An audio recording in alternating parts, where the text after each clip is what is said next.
বিশ্ব স্বাস্থ্যের ক্ষমতায়ন স্লোগানে নানা আয়োজনের মধ্য দিয়ে নোয়াখালীতে বিশ্ব ডায়াবেটিস দিবস পালিত হয়েছে।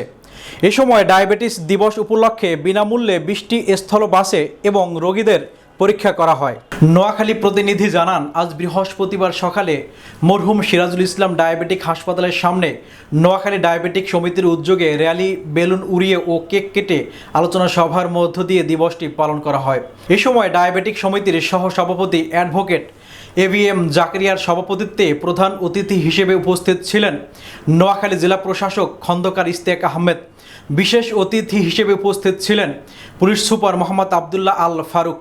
পরে নোয়াখালী বিজ্ঞান ও প্রযুক্তি বিশ্ববিদ্যালয়ের উপাচার্য প্রফেসর মোহাম্মদ ইসমাইল অতিথি হিসেবে যোগ দেন।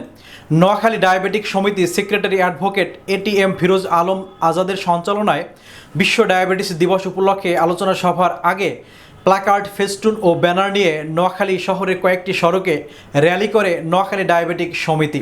দিবসটি উপলক্ষে হাসপাতালের সামনে বসে ডায়াবেটিক মেলা, যেখানে বিভিন্ন ওষুধ কোম্পানি বিনামূল্যে মানুষের ব্লাড সুগার পরীক্ষা করে। ডায়াবেটিসের মাপার মেশিন ও চিনির বিকল্প দ্রব্য প্রচারের জন্য বিভিন্ন স্টলে রাখে।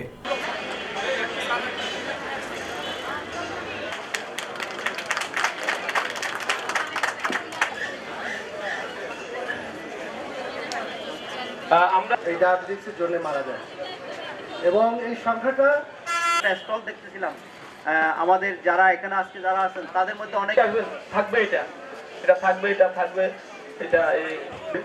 তো আমি আশা করি সবাই আমরা এই দিবসের মাধ্যমে নিজেদেরকে রাস্তায় হেঁটে হেঁটে যে মুখে যুক্ত ডায়াবেটিক সমিতির সম্মানিত সভাপতি এবং 9000 নবাগত পুলিশ সুপার মহোদয় আমাদের রক্ষা পাবো এবং সুস্থ জীবন যাপন করতে সক্ষম হব।